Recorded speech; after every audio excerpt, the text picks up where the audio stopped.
Hello, and welcome to the Cinemondo podcast with Kathy, Mark, and Burke, talking about movies. Horror, sci-fi, unusual, unknown, forgotten, underappreciated, always interesting. And sometimes we talk about television, which... Sometimes like the worlds of television and movies have interlocked somehow. And sometimes television now seems like extended movies. Like when you watch a series, you're watching like 10 episodes. You're watching a 10-hour movie. Exactly. And that's what this particular show we're going to talk about in this podcast is that it's a 10-hour movie. Yeah. Well, no, it's funny because I feel like movies are too short to me now. I know. When I find out something, like I'll see, oh, that looks good, I'm going to watch it. And I find out it's just a movie, not a series. I'm like, yeah. It's weird. It is totally flipped. It used to be like, oh, movies. Now it's like, oh, I want a miniseries. I want more. Well, when a movie's over, you're like, oh, that's it. I don't get any more of these people. And that's the cool thing about things like the continuing characters, like the Marvel films, for instance, where you watch Iron Man and you're like, oh, this is such a cool world. And you get a whole bunch more, Yeah. The Marvel films are kind of like a series and a television series. Oh, did I show you guys my Cinemondo mug? Is it backwards to you? No, Nice. it's frontwards. Nice, right? And I'll just be selling some products over here. Also, this beautiful water bottle. Very nice. Wow. Where can you get one of those? Available on our Cinemondo shop. You go cinemondopodcast.com shop. Yeah. I should show you something. Oh, he's going to show something. Oh, not that other. Oh thing. God! Everybody, close your eyes, quick. I guess there's some not suitable for work Cinemondo items. Okay, get you out of the room. What did I do? No, it's not one of those NSFW things. Ooh. Oh, look! Oh, we're so fancy. Hologram. Nice. Hologram sticker. That's ready. That's us ready to kick ass. Yeah. That's us ready to kick ass, and you can get your own holograph sticker if you join our Patreon. Oh, we also have Star Trek. So We have fancy. That's our Star Trek podcast. I would be willing to give stickers to people who suggest movies that we want to cover on our show, who write to us and just say, hey, do this movie. And if we do it, we can send them a sticker if they want to give us their address. Boy, that's really good incentive. They're really cool stickers too. They're very cool stickers. Yeah. I don't Stickers are even cool. have them yet. I want those stickers. Burke really he hoards those. He's there. It's like Fort Knox trying. He to get a won't give sticker them to out of us. He's like only giving them to listeners. You guys don't get them. I only have 500. You can't have any. Make your own damn stickers. You should see in front of his house. Just stickers everywhere. They're holograms. So this 10-hour movie we're talking about, it actually just got renewed for season 2. I'm so excited it got renewed. So there's going to be 10 more. Interested to see where this goes. Yeah. Yes. You have to have HBO Max. This is an HBO Max produced show. If you say HBO Max as if there's another kind of HBO, which there isn't anymore, really. Yeah, but it says HBO Max. I know, but it's just HBO. But there's an app that you get, isn't there like HBO Go and HBO Not anymore. Max? Nope. Those are gone. Okay, so it's all just one thing now. It's HBO Max. Oh, okay, so I can delete my HBO Go. That's app. right. Yep. It's very purple. HBO It's Max. purple. I heard John Oliver gave him a lot of shit about the purple logo. He doesn't like the purple. And I have to say, HBO was very premium, and now with the purple and HBO Max, it looks a little trashy. You pull it up and it's got lots of trashy stuff on it, but it still has the high end stuff like what we're going to talk about today. But then they have a bunch of cartoons or TV shows. And I'm like, I used to like to open HBO and just see the premium stuff, the HBO series, the HBO movies. Now it just feels like, I don't know. It's like everything else. But they're trying to be like the HBO Max. Through that, you can get some certain movies on Turner Classic Movies or certain things on FX. Isn't there like 10 other sort of portals to some other networks? Is there? Yeah, at the bottom. I thought HBO Max was everything maxed out.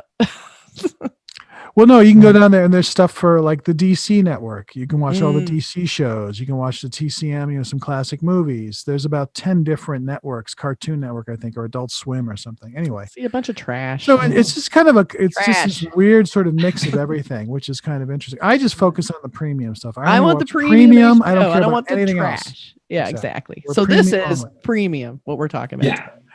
It's Pure produced by HBO HBO. premium. Yes. And it's a series, a science fiction series. So it's something that I was immediately interested in. And it's not only a science fiction series, it's a science fiction series that the first 2 episodes were directed by Ridley Scott. That's massive. I think that's massive, yeah. Huge. And it's called Raised by Wolves. And I'm sure you've heard of it. It has really cool artwork, very cool marketing, because they could have made it a lot more commercial, but they really went art housey with it. They made it kind of obscure. It's very, very cool and classy, very premium, and very kind of obscure. You're not quite sure what it's about. They don't show the whole cast in every poster, which is refreshing. So yeah, they definitely went the classy route with this one. It's very high end. And the production of the show is interesting too. The production design, doesn't look like a science fiction show that you've seen recently. It's got a different look to it. Mm-hmm. I've read a lot of articles about it where they discuss the look of it, and they talk about how it looks and kind of reminiscent of old pulp science fiction artwork, like on the old pulp magazines, like Amazing Stories and stuff. But I don't know. I think it's not. I think it's got a very modern, interesting look. It doesn't look 30s or anything like that. It looks very Ridley Scott to me. Very Ridley Scott. Like even the initial episode where basically it's this these people land on this planet called Kepler 22, this deserted planet, and they're just trying to start a new life. I mean, that's the thumbnail. But the first shot of this ship coming in reminded me a lot of the scene in Prometheus when the ship is coming into land. The same sort of vibe, the it's ship very is different. Prometheus. The whole feel of the show is very Prometheus. I mean, I didn't love Prometheus. I thought this was way better than Prometheus. Yeah. But you can't deny that Prometheus looked beautiful. It's like a movie that you can watch it for the production design and everything, but just try to ignore those anti-science scientists. Yeah, this is like Prometheus with a brain. Yeah. they learned from the stupid scientist part, and then it's almost less about science than, I guess it's a lot about science. Actually. To me, it's definitely hard science fiction. There's a category of science fiction called hard science fiction, which means it's a little bit more based in science, and it doesn't have the fantasy elements that some science fiction does. Like, Star Wars is called science fiction, but it's actually, in my opinion, fantasy because it has magic in it, and it also has things that aren't proven by science. Things happen in there that are kind of the same kinds of things you would get in a fantasy story, like with hobbits and stuff. But in this one, it's all based on science. It's an extrapolation of science. It goes into the future of science, but there's nothing you kind of get the impression that there's not a whole lot of fantasy in it, even though there are some elements of almost like a religious type of fantasy as far as like hearing voices and things like that. But you get the impression with this that there's some explanation for it. Yeah. Right. Ultimately, there's going to be some sort of scientific explanation for these things, these manifestations of Saul or whatever. The showrunner is a guy by the name of Aaron Guzikowski, and he sort of submitted this, the whole sort of story Bible, the whole idea to Ridley Scott. And I think Ridley Scott first looked at it and he said, I don't want to go back. I don't want to revisit this world, the world of science fiction, because he did it obviously in Alien and Blade Runner, the idea of androids, et cetera, et cetera. Prometheus, Covenant. Yeah, exactly. So he just didn't want to go there. But then he was so taken by the themes and ideas of this science fiction show from Guzikowski that he said, I want to be involved and I want to direct the first episode or two, which is what he did. And then, so imagine the showrunner, this younger guy going, oh my God, really Scott's going to direct my first, the pilot. Can you imagine? Holy shit. Yeah. Be incredible. So it has that Ridley Scott vibe to it. It has kind of a, not all your questions are answered feel to it. and a kind of a sense that I like in certain science fiction stories where you're dropped into this world and you sort of have to figure it out yourself. They're not like hammering everything over your head of what this or what that is. You come to realize pretty quickly that these two people in the story at the beginning are androids. Because they speak about things about their programming, and they act. There's a fine line between a bad actor acting like a robot. You know what I mean? Like, I am a robot. Yes. And somebody who is acting like a robot or an android or a whatever they're called, artificial human, in a way that's believable. Like in the future, if there are such things as synthetic humans, how will they look and act? And they'll make them look human. Yeah. But how will they act? So in order to keep you to keep it so that humans know that they're not humans, and I mean, they don't have clothes. The suits that they're wearing are really cool. It's like a wetsuit, like a bodysuit, skin tight bodysuit that's kind of shiny and totally form fitting. There's hardly any creases in it. A little bit of creasing around the elbows and stuff, but they did a great job with these fitted bodysuits. And you get the impression that they're naked. That's what their bodies look like. You know what I mean? Mm-hmm. And that if maybe they had to infiltrate something back on Earth, they would put on clothes on top of that or something, maybe. Yeah. But there's no need for them to wear clothes because they're androids on a 30-year space mission or whatever.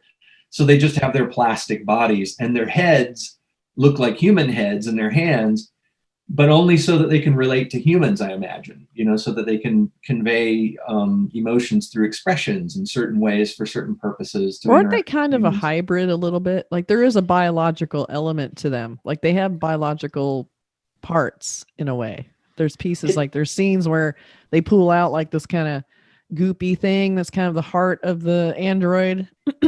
And they can put it back in or take it out. But there is sort of an element of biology inside of them to make them more human. Aren't they sort of hybridy? It's kind of suggested that stuff has grown as a culture, that you grow these sort of organic type parts, but they're not, there's not blood. It's like this white milky stuff. Whenever they get hurt or injured, you see they bleed white, sort of like Ash, the android in Alien. Well, exactly. Ridley Scott all the way. And that's that to me gives them a feeling of some sort of a biology that they're bleeding something. It's not blood, but it's this white sort of blood or some sort of fluid that's obviously they need to perform properly. So and the main actors, the main actors are Amanda Collin as mother. They're just called mother and father. So they're sent as almost like Adam and Eve to this planet to raise a new crop of humans because Earth has been destroyed. So they send androids off with a bunch of fetuses they need to raise as adults. And then father is played by Mark. Can you pronounce this name? Abubakar Salim. Yes. He's amazing. He's like a little bit more primitive than mother. Like he's a little more of a base model. She's like a little upgraded model. And as we find out later, she's what they call like a necromancer model. So she's very high tech. She has this whole other capability that we're not even aware of until, a little ways in. And then, there's sort of this flip flop of what you originally think it's going to be. And another element I like too is when they're on this planet, there are these huge skeletons. They look like they're serpents, like almost dragon-like. And so you see these massive skeletons and then these massive holes, like huge, that look like they just go endlessly into the ground. You don't know what's at the bottom of them. And that's creepy. Just these little kids are running around these big holes. Yeah, kind of hard. And there's questions about that stuff too that they don't bang you over the head with. Like the crops that they are eating grow in these weird spirals. And you're like, what? Is it somebody already living there and growing these things in these spirals so that they can be irrigated? And then someone kind of mentions offhandedly, it's like the crops only grow where the serpents died. Right. So they're using the flesh of these serpents as their like fertilizer. Their fertilizer or whatever. Mm-hmm. And the pits all have a feature that's weird. There's like these rings on the inside, like you look into the pit and there's a it's like a structural thing, almost like they're drilled, and they're also perfect circle pits. They're not like, it doesn't seem like an animal burrowed these into the ground. It seems like it was drilled or something, or blasted out with a laser beam or something. Yeah, they're just too perfect. Well, there's this sense that, you know, they've landed on this planet that is, they think, you know, that it's uninhabited, but there was something there, you know, obviously these serpents, and there was some sort of civilization that was here a long time ago. So will they meet up with that civilization? Yeah. Will there be contact? We don't know, but that's part of the mystery of coming to a brand new planet. That's what this show does really well. It sets up a lot of different mysteries, not only what's happening with the mother and father and the embryos and the kids, but also this whole other idea of this ark, this giant ship that left Earth. And it was by this religious, I guess it was at the time, the one and only religion that was in the world, called Mithraic. Mm-hmm. I'm correct on that. Yeah. And they worship Saul. That was their god. And so that's a whole other story. And we see them and see those characters come and how they interact and what the relationships are. That's the heart of the story. But then it goes into other things, you know, which is what's great about this. Like every episode brings another mystery into the story. So well, it's interesting too, because it seems like there was a huge war on Earth between the atheists and the Christians, and they end up destroying the Earth and killing everyone on it. So the Ark is the only humans that are left. In the meantime, the atheists had sent the androids to raise an atheist colony on this planet, like specifically an atheist colony. Right. Because they knew that the Mithraics, and they're not really Christians. They don't really do the Christian thing. It's all they kind of swap it out for this thing about, you know, Saul, about their symbol on their costumes is a sun, you know, radiating sun. Yeah, there's no cross. There's no cross. It's clearly though a Christian.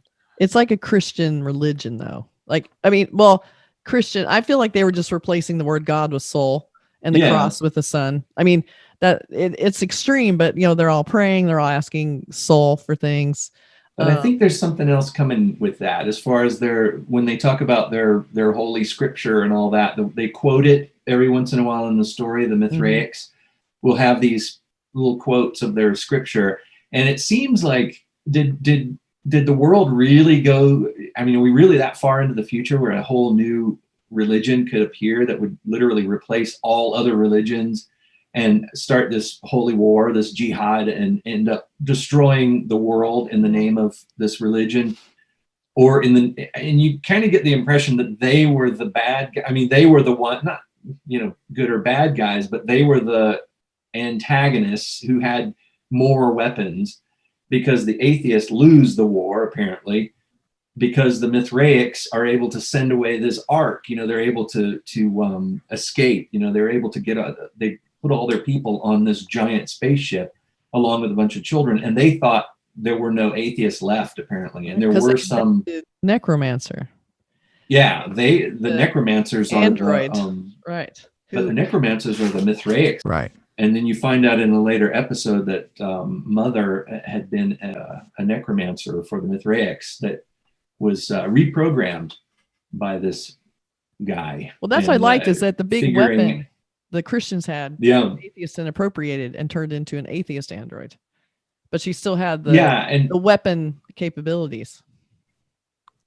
And the guy who reprogrammed her, his idea was that he you know, here's a bunch of embryos, and he programmed her, you know, raise these children as atheists to be anti-Mithraic, you know. Yeah. And because the Mithraics think that they won, they think they're the only ones who survived, but and he, you know, there's a great scene in there where she's saying, well, they kind of have a little love thing going on. The creator, the guy who reprogrammed her, and the android woman. And before he sends her away on this little spaceship with Father, she says, aren't you coming? And he says, no, I couldn't survive it. It's like 35 years. And he was also looking kind of rough. I was thinking maybe he was sick. Yes, I had the feeling that he wasn't long for the world. Yeah. Right? This was his way to get, you know, to the world was radiated. It was like there was radiation everywhere. So the humans were all, you know, you had to get away from there really quick. And the Mithraics had this ark to get all their people away. And And the atheists were like the kind of like the gorilla. They were the gorillas. They were the ones that were trying to fight. They didn't have all the money and all the everything that the Mithraics had. So they were the underdogs, you know. So this was their last hope. Like, you know, it can't just be the Mithraics. It's got to be we're going to send out these 2 androids and these embryos, send them to this planet, and we can start anew there. That was his dream, and that's and their his story idea arc. seems to have been that I'm going to, you know, convert this necromancer into a caretaker and make her protect these children at all costs. And so he knew, you know, knowing that this thing was this massive horror weapon, you know, that it would be able to protect these children. But unfortunately, when they get to the planet, mother and father, their memories are kind of been tampered with a little bit. I don't even know if she's aware that she's this necromancer. No. And certainly father is not aware. And they just think that they've come to this planet to raise these children. And then unfortunately, I mean, we can give away a few episodes in, but we don't necessarily need to give away the last episode. But unfortunately, some of the children all start dying, and they think, you know, there's all this suspicion that, you know, maybe the androids are killing them, but then you find out it's because there's radiation on this planet. The atmosphere isn't protecting the vegetation or whatever, and the food that they've been eating has gradually been poisoning them. Right. Yeah. So what does mother and father do now that they've been programmed to take care of children, make sure the children survive? And then the Mithraic Ark ship shows up, and her programming kicks in. Well, that one child does survive. Yeah. And he, for some reason, is resistant to the radiation. I'm not sure. I was a little bit confused. I think the radiation was actually the fuel they were using in their rocket, and I'm not sure. I can't remember. Or their little pod. Well, no, it was fruit, because they can go into the rocket and they put it into that. Oh, they were hole, testing it, right? and it sort of breaks down. Right. So they this is radioactive. So they had one child that for some reason was resistant to the radiation. Campion. Yeah, yes. Campion. And then, like Burke says, the Christian ark, or the Mithraic ark. I'll just say Christian. The Christian ark, it crashes, and then they basically kidnap kids on board. Well, it doesn't just crash. Well, she goes on board. She goes on board. Crashes. That was one of the coolest scenes where she kicks into her necromancer, you know, model basically. And she just has to scream and she'll vaporize you. So it's an incredible scene where she walks on this ship and starts just screaming at everyone. They just turn into blood dust. Well, she's really, they really got, like, I just love the way she looks and the way she sort of floats through the air, almost in this crucifix, this pose of, you know, Jesus on the cross. I mean, that's exactly what it is. It was very Blood Machine. Remember the French little series on Shudder and Blood Machine? They had this woman flying through the air like that. Right. Yeah. Right.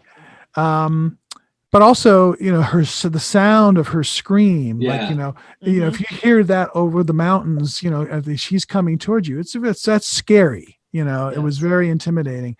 So I thought she was beautifully rendered and looked really cool, looked very comic book. So I said, oh, that's at the end of the first episode where she does that. And then you're just, okay, when's she going to turn into that next, and what's going to happen? So, yeah. Well, and also one of the little wrinkles is 2 atheists basically get on board the ship in the guise of having this high-tech plastic surgery where they look like 2 other people who were actually supposed to be on the ship, and they kill them and take their place. In the meantime, they realize after they kill them, they have a son, which kind of adds. So they have to pretend like there's this kid's parents to get on the ship. So that was, that to me becomes a highlight because it's Travis Fimmel, who I absolutely love from the Vikings, which is, if anyone has not watched the Vikings, we need to cover that show too, because it's so incredible. Travis Fimmel is such an interesting actor. I was a little worried when I first saw him because they make him look really like, I don't know, he looked really damaged and he just looked kind of bloated and overweight. But as the show goes on, he gets more into like the Travis Fimmel we're used to. It's almost like the more he evolves, the more he becomes more feral in a way. He starts acting quirky. More and more, very quirky. He has this way of looking, like just his whole mannerism.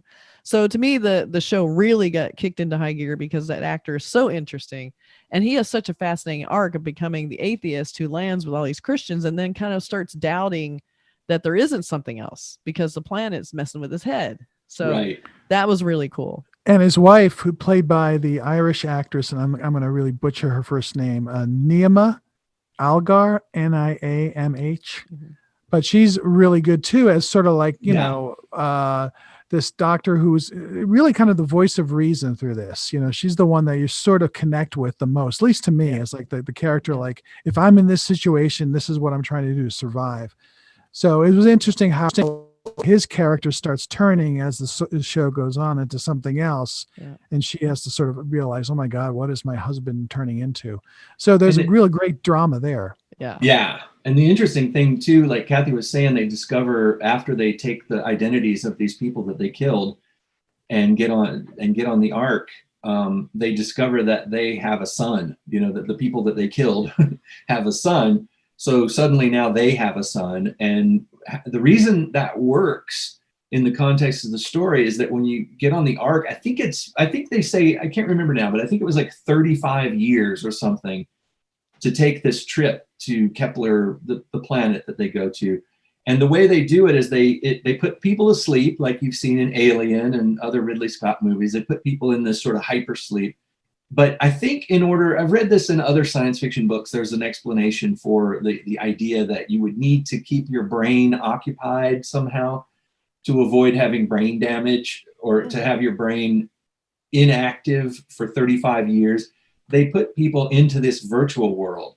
So during the flight, these people, these two people and everybody else on the ship live inside this virtual world. And so the two of them meet their son in there. They find their son and they spend years and years and years with their son. And they get to where they love him as their son, which is an interesting thing. It's not like they're, trying to like, go away, kid, go away. They actually start feeling like this is our son because they've been with him for so many years. Yeah. They've lived with him in this virtual world. Yeah. So when they land on the planet, when there's the big crash and everything, and the mother necromancer has kidnapped him, they are desperate to get their little boy back that they've had this, this bonding time with in hypersleep. Which is very twisted because they love this kid, but they kill his actual parents. Yes. So the ultimate huge lie behind the dynamic of this little family unit, you just know that this is so damaging and it's going to somehow come out eventually, because there's no way that this kid's not going, they don't seem quite the same, but okay. Right. But during all those years in the virtual world, you imagine that he probably got used to that version of his parents. So that when they came out of it, even if they didn't look perfect, or, they've been in hypersleep for 30 years, maybe that has some kind of an effect on the way you look, But I love there's always these glances between them where they kind of acknowledge like, oh yeah, we're not his real parents. Yeah. There's always these little weird things where they'll talk about, we have to get our son back.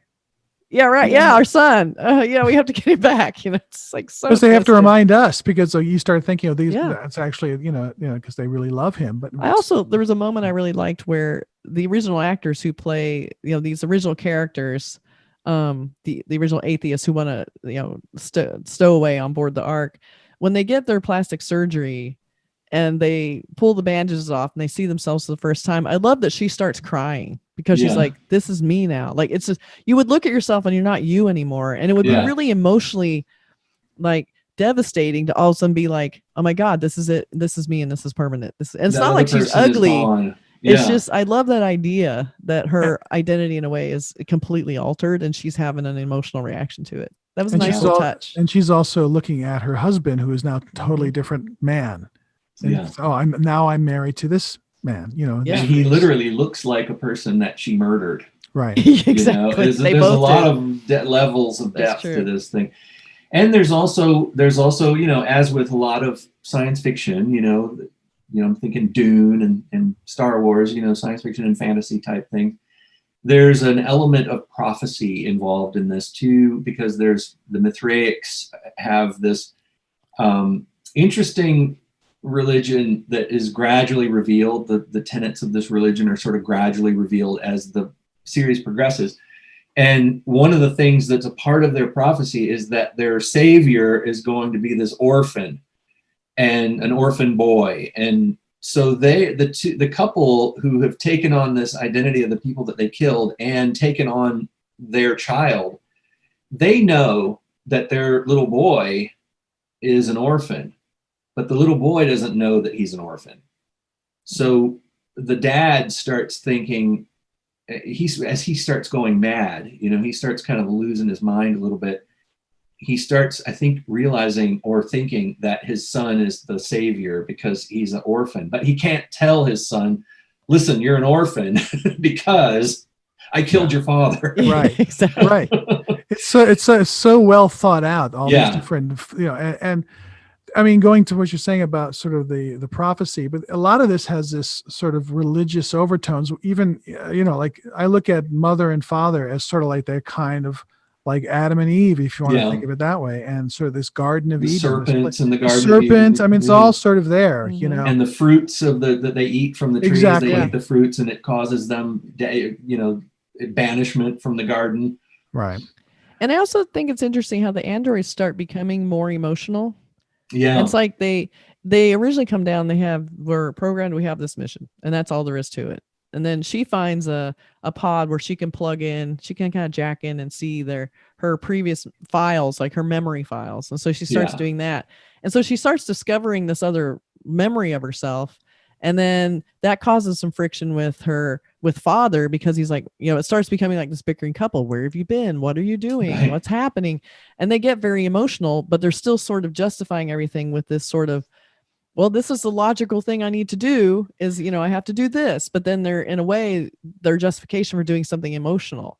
So, they seem to really care about Campion. It's not just like he's their project anymore. He's actually something that matters to them. So I like that there's this genuine sort of humanity starting to inform the androids, and you really like them.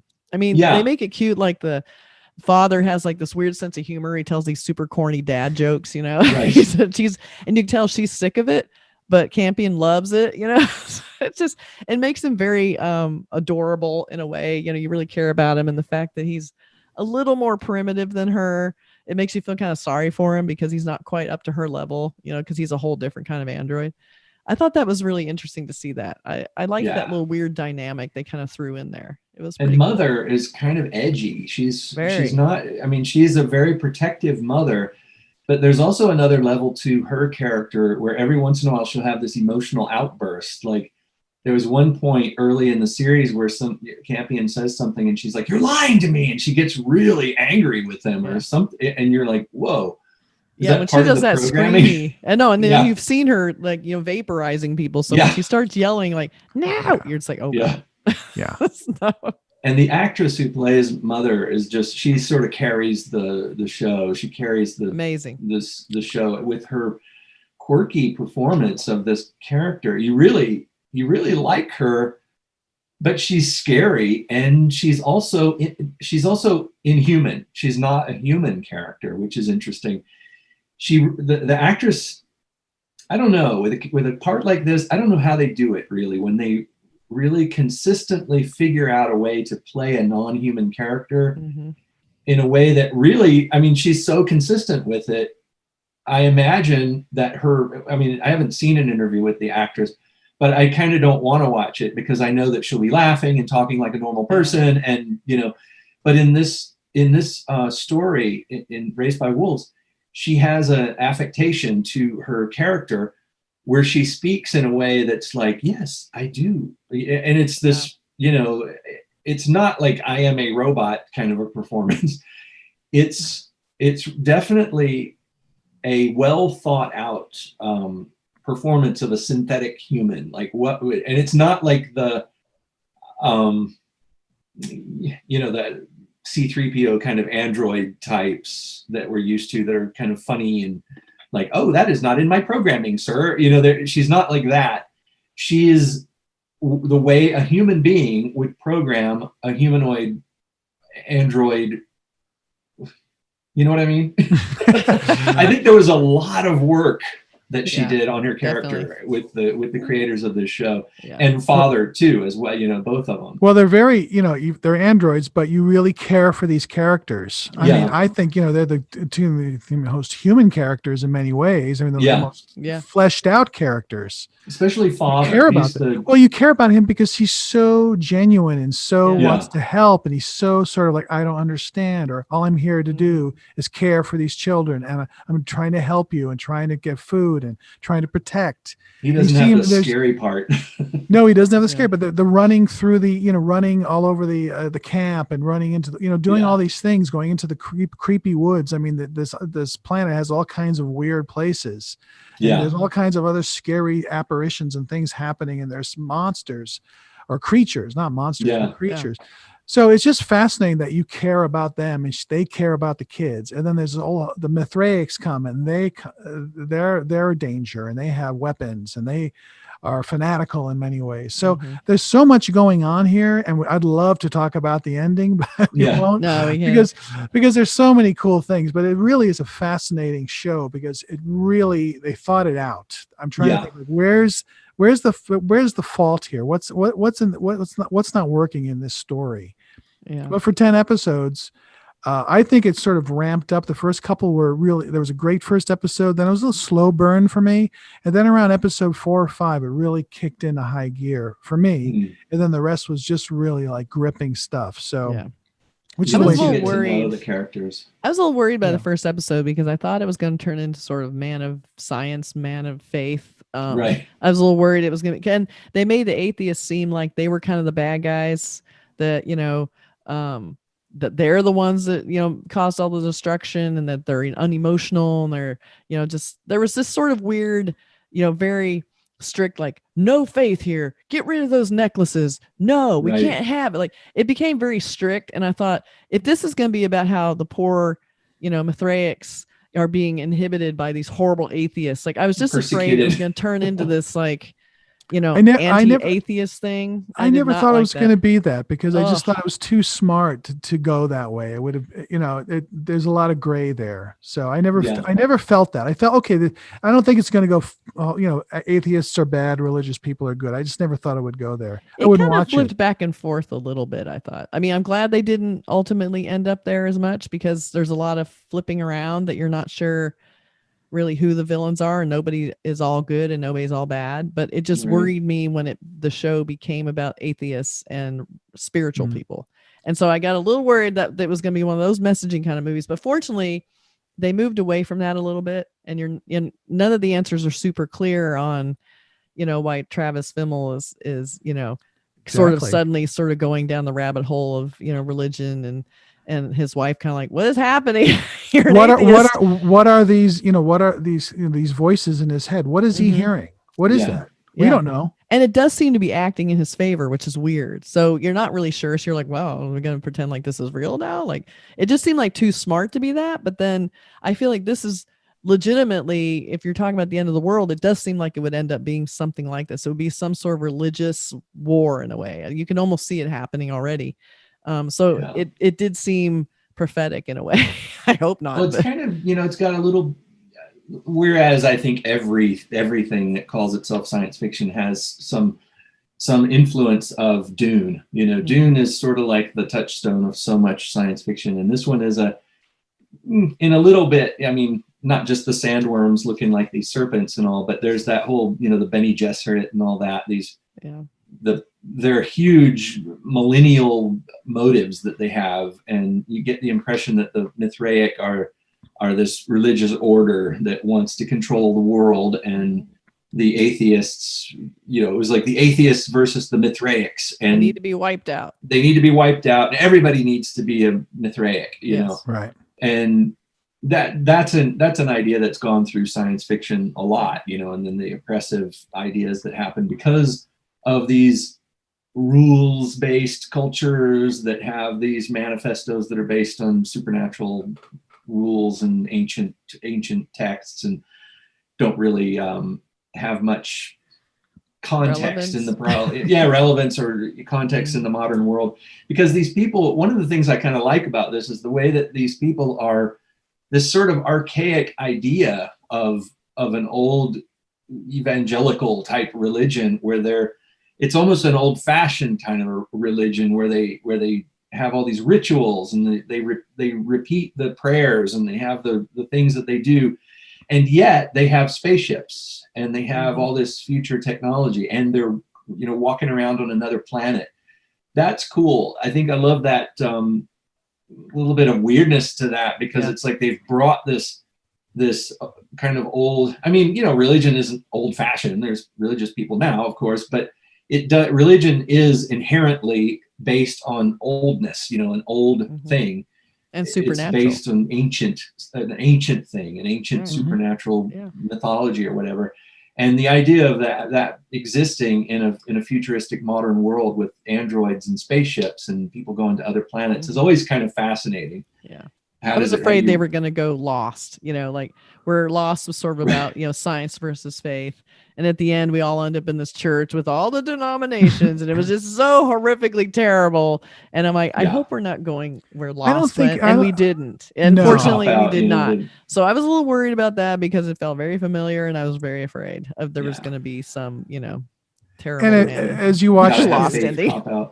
And the last episode, when you get into the finale of the first season, you realize it's going to, okay, we're going to go in this direction. So it's, you don't have all the answers, but it's just, it's not that to me. Yeah, so, no, it's not. It's not now. But it is an interest. It is sort of the divide, the sort of the difference in opinions about that are sort of what's driving the bad guys versus the good guys. And each of them thinks the other one's the bad guy. But that is still central to the plot is, those guys are, they need to exist together, but they can't. So how are they gonna, what's gonna happen there? Like it's very complicated. I appreciated that it went there, and it did a very ethereal, cool. It's beautifully shot. It has a really unusual edge to it that, I guess it was shot in South Africa, so the landscape is very unique looking and very strange, and it was beautifully designed. But like you said, you were talking about Lost and that idea. There was that, I think there was an episode of Lost called Man of Science, Man of Faith. And it was the idea being that you hear in so many memes on the internet that, just have faith and anything is possible. That kind of idea is, I always delete, because faith to me is the idea of it. I don't like it. I'd rather examine something scientifically. And that's what this show kind of illustrates a little bit. When you have the people of faith, they show up and something happens. They say, oh, it's a sign from Saul. Yeah. He's speaking to us. And what he is saying is this, they make up what I can justify my own ideas. Exactly. Let me figure out a way to twist this into my agenda. And then that's what Saul meant. And then there's the other people who are kind of represented by the androids, which are technological beings, scientifically created beings. And their idea is if something happens, they're like, let's examine it and figure out what it is. And like when they started realizing that their food was poisoning them, they said, well, we need to find another source of food. And so Father, and they go out and they start they find things, and he tests it, and he said, no, this is a poison, gradually accumulating poison. It will kill you in 2 years. They're using science rather than saying, oh, God is killing us, or Saul is killing us because we're not worthy of this. They found the fungus. They're all good. Yeah. So, but here's the thing about this show. It has all that, but I love the fact that they go to this planet. And slowly the planet becomes this third character. Like, what is the ancient, or what was here before on this planet? Yeah. So it's not just going to this rock planet and just the Mithraics versus the androids. No, there's something else that starts to push into the story and becomes a major part of the story. Yeah. Yeah. So that's great. It's like, okay, they're not, it's not this blank canvas. They come on to something there's something else that's already been happening here. They have to assimilate to that, and it becomes a part of what happens to the androids, what happens to the Mithraics, and we don't know what that is, but we know that it becomes the planet becomes a character, not just this setting. So I think and I really have a feeling that there's definitely an arc that has been painted already. Like yes, with some stories, you feel like again, Kathy mentioned Lost, and I still, my theory about Lost is the same. I think they came up with an idea of a plane crash and then going to tell everybody's backstory, and then it turns out that they all died in the plane crash. I think that was probably the original premise. But then the show got more and more popular. They probably said, you know what, that's too Twilight Zone-y. The show has Too gotten obvious bigger. too. Very It's super gotten too obvious. much bigger than what we thought it was going to be. Maybe they thought it was only going to be one season or something, but it got bigger. And so they were like, you know what, we have to have more crazy stuff happening. And they sort of wrote it as they went along, and it went down these weird tangents, and all this stuff happened, and they didn't know why. They were just doing things that were cool. But in this one, I think in Raised by Wolves, they do have an arc already planned, because there's things that we've seen that imply things. In the later episodes, we see things that I won't reveal because it's so cool when they're revealed. Yeah. But there's like heavy duty implications, and it also makes sense with things that happened in the very first episode. So I think that they're being consistent with their story. I think somebody wrote a whole story before they started filming the show. I think this guy, Aaron Guzikowski, has the whole thing, so we're in good hands, and we have Ridley Scott bringing in his aesthetic. So you have great story, you have great look, you have great acting. I think Amanda Collin, as you said, his mother is just excellent, as is Travis Fimmel and everybody else. So it's just like this. I'm trying to, what is it about this show that I don't like? And there's nothing. I think there's some people that have said some things about it that are negative, but I think it's just a really smart show, and we have to see the whole thing through to find out what exactly is happening here. So a bit unfair to be negative. You can talk about each particular episode saying, well, I didn't like this, but it's a very well put together show. Yeah, it's very smart. It's science fiction in the sense that I like science fiction. I like things that are, that take on the issues. There's things in this that normally a lot of shows might avoid. There's all this sort of childbirth stuff that you don't really see a lot in series and science fiction. Yeah, I'm going to read it. I'm just going to read a quote from the showrunner, Aaron Guzikowski. So it's a couple sentences. Okay. We have a multiple season plan that will illuminate a lot of stuff. It's like a big haunted house, and it's about the people who lived there before, all the rooms you haven't seen the inside of, the backyard you haven't seen yet. Ooh. So that's, you get that sense, like we're just scratching the surface from some cool stuff that's going to come. So if you like that, this show is, regardless, even if you don't like science fiction, if you like that kind of series, this is something worth watching. But I think if you like hard science fiction, you're gonna like this. You're gonna say, "Wow, finally they made a show that sort of gives me the feeling of some of the books that I've read." And there's so many books that I've read, and that feeling that you get from a really good hard science fiction book, where the person is not talking down to you, the author is not talking down to you, they're not pandering to you, they're not giving you all the ray gun battles or giant robots or whatever. It's a sort of a smallish kind of story. It's mainly about the characters in it, the people and the androids.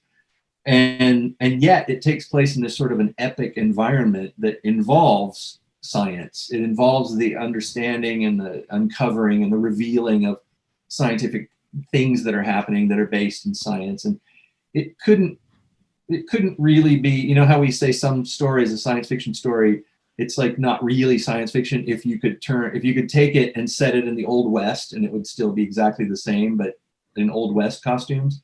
This one couldn't. You couldn't do that. Yeah. This couldn't take place in the Old West. Yeah.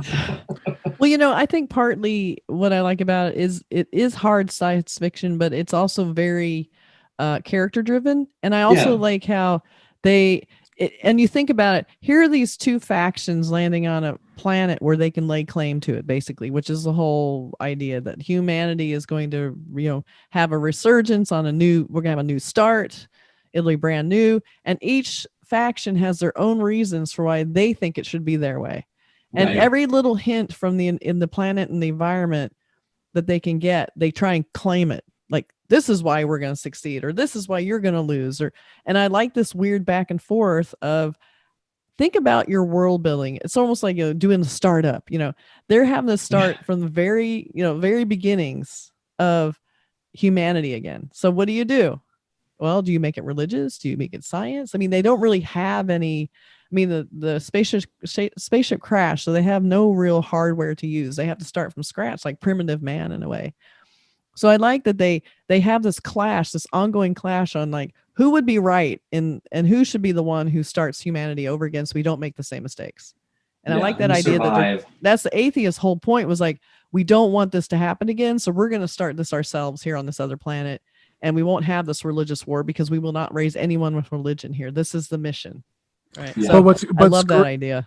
But it's great. Like, yes, they're coming with that idea. The Mithraics are coming with their idea, but then there's the planet going, wait a minute, you're coming to our place. It's like, who are these people? Yeah, it's like, you don't, exactly. So that's what I love. It's like, you think you're going to start here? Well, stuff's been going on here for millennia. There's a third party in this whole thing. So that's what's really cool. I like that. So plus there's just some really cool visuals. I mean, like, I love the ships. I love the ship. Like when the arc crashes, it's just a really cool shot. Even a simple thing where they take off in the smaller ship, the ship that looks like kind of a whistle. I love that. It looks like a little silver whistle flying around.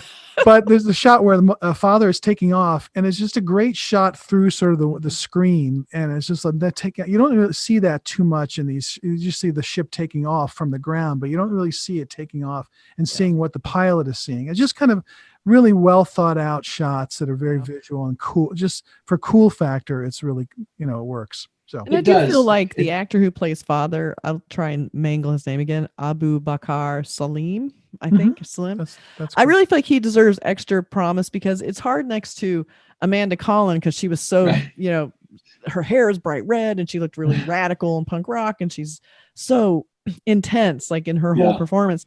He held his own in a whole different way, where he almost seemed like the more humane version of her. And he had this good natured, sort of capability, because he's being the father, and his whole humor. I feel like he gets some extra, mention, because he also has this great scene where they think he's been reprogrammed, and he just has this one finger that just keeps clicking.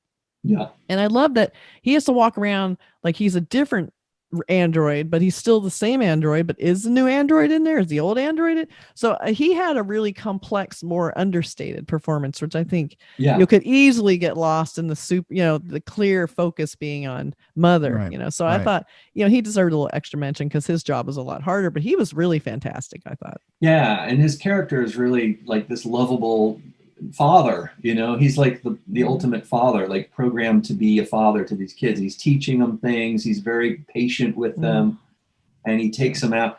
And even the scenes where where they have this situation where they have to find a new food source, and they realize that their food source has to be an animal, so to speak. I won't give it away too much, but there's these creatures that they have to trap, and if you're going to do that, you have to kill them, and he's basically telling all these children, if we want to survive, we have to do this.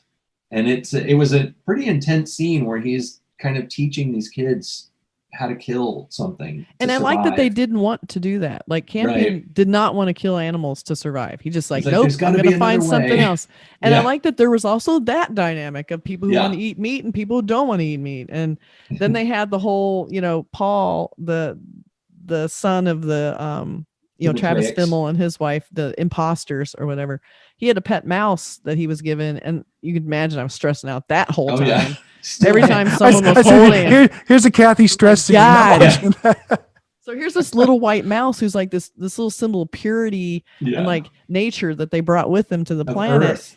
Yeah, and so they keep showing this mouse, and the mouse is in danger, and then you never know where he is, and then mouse Travis Fimmel's holding it, and I'm like, oh my god, having seen Vikings, I'm like, do not let this man hold a mouse. Don't do it. So I was like, there's a lot that little the idea that they both really liked the mouse, and it was very important to them, and it was like it's almost like the little remnant of Earth that they still had. Yeah. And they would pass it around. They took really good care of it. They really cared about the mouse. I liked that whole aspect of that. I thought the little idea of a pet and something from Earth was a really cool little reminder of what they've left behind. And that they're still thought that was children, cool. you know, they're still little human It was very kids. cool. So that Yeah. kind of becomes a clash between Campion and Paul's, that Paul wants to go ahead, we'll just eat meat. And he's like, how can you say that? You know, you have a mouse. And so they kind of have a little bit of a clash over that. But then, you know, eventually they find out you can be a vegetarian on this planet. Yeah. But that was another thing, you know, atheist versus spiritual, meat eater versus non-meat eater. There's a lot of clashing about how humans find their tribes and how they create differences in themselves that don't have to be there or judged by them. Like, we can still all exist not eating meat or eating meat, or being religious or not being religious. But for some reason, humans just want to make those reasons not to get along. It's just so Right. weird. Right. But this one, I think the meat eating aspect of it, I think is going to have a dark edge coming up. Well, it already did. Kind of sense that approaching. It was, Yeah. well, yeah, they had a dark edge on it. Yeah, for sure. And the child actors are all quite good in this. So good. You know, Yeah. they're very believable. Like Wynton McGrath, who plays Campion, is just a real strong character. so You can good. see like this is, you know, if this series went on like for 20 years, he would turn into this heroic sort of, you know, Yeah. you know, young Kit Harington or something. So, you Paul know, Atreides. yeah. Yeah, exactly. So But it's yeah, just, so very enjoyable. Very, very enjoyable. really smart, really well worth watching. And just give it yeah, time, beautiful. you know, don't see the first episode and go, this doesn't look good. Or even the second or third, you know, say you don't like the direction. So just keep at it, because this thing has so many layers and so many directions and weird things to say that I can't imagine anyone watching this whole show and then not enjoying it. It's just, there's so much going on. It's so much above intellectually, so much stuff that's out there. And some of the reviews I've read have said that it's boring. I don't understand that. It's like slow moving, really moves at a plodding pace. And I'm like, I like that in certain stories, because it puts you in the environment. It makes you feel where you are and understand. I mean, that's one thing, Mark, you mentioned it earlier, the world building, the fact that this was shot in an unusual environment, was shot in an environment that we don't see very often in our televised and filmed entertainment, South Africa. So it looks different. It's sort of like those Indonesian movies that we reviewed recently in another episode. They were shot in Indonesia. So immediately there's a huge interest in the location, and you feel like you're in another place. And in this one, you really feel like you're on another planet. Yeah. And I mean, there's some digital augmentation going on with this. It's not, I mean, I don't think that's untampered with South Africa. It's okay. But there's an odd plant life and some other little aspects. But the fact is, it just doesn't look like Hollywood. It doesn't look like Los Angeles. It doesn't look like it was filmed at Vasquez Rocks, you know. And there's not a lot of actors that I've seen before. I haven't seen any of these actors. I mean, you saw Travis Fimmel, but so it feels that, and also you watch it on a big screen TV if you have one, you know, because it's really, it's very cinematic. Yeah. It's like, and you I said love at the beginning, opening, it's a 10-hour movie. The opening credits and that song, great. And usually I skip forward through those openings, you know, like just what says skip intro. I'm like, no, I'm gonna watch this, because the song and the intro is just so well done and so beautiful. I love that. And the video, there's like this sort of corrupted video, like maybe it's a transmission from, you know, and you see these strange like nuclear explosions that look like they're you know, air bursts or something. These sort of spherical, these bizarre explosions are very cool. Yeah. And it really shows you the devastation, and like the earth is gone. Toast. Yeah. So we very much enjoyed Raised by Wolves, Ridley Scott's TV miniseries. Sort of, well, not so many series. On HBO. HBO Max. HBO Max, which Kathy assures us is HBO. It basically is HBO with more trash. That's what it is. I just have one question. Okay. Yeah. Where are the wolves? I know, no wolves yet. Who are the wolves? Yeah. I think, I think it's basically like whoever the kids are raised by is who they're going to be. So are they going to be wolves? Are they going to be atheists? Are they going to be Christians? So I assume, the wolves, it's sort of the assumption that if you're raised a certain way, you will be that person, which in a way is sort of true. So they take these spiritual kids, they're going to be raised by atheist androids. Will they end up Christian or androids? I don't know. Because atheists are basically just robots.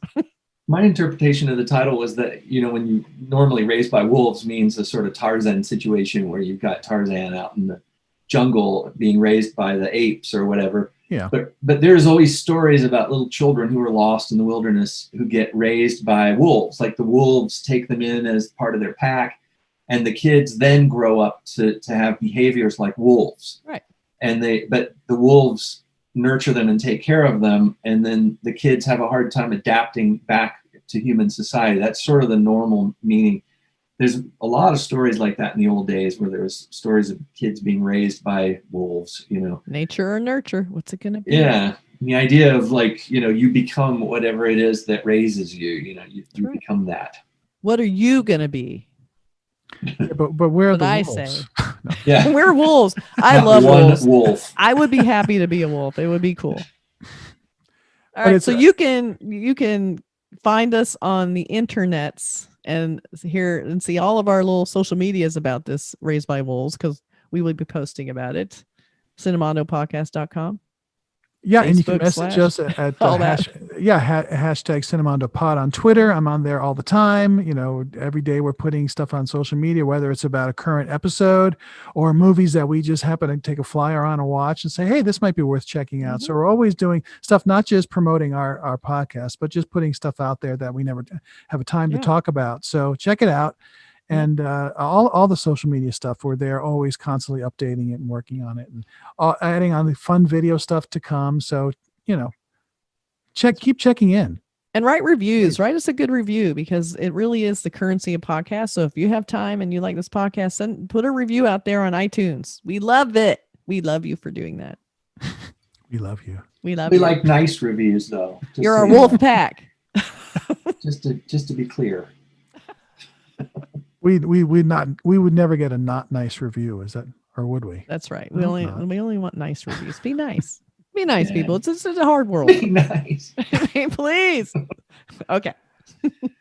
All right. Thanks for listening. Should we sign off? Let's sign off. Are we done here? We're done. All right. Bye. See ya. Bye. Burke is going back into the shadows. Fly away. Exit state.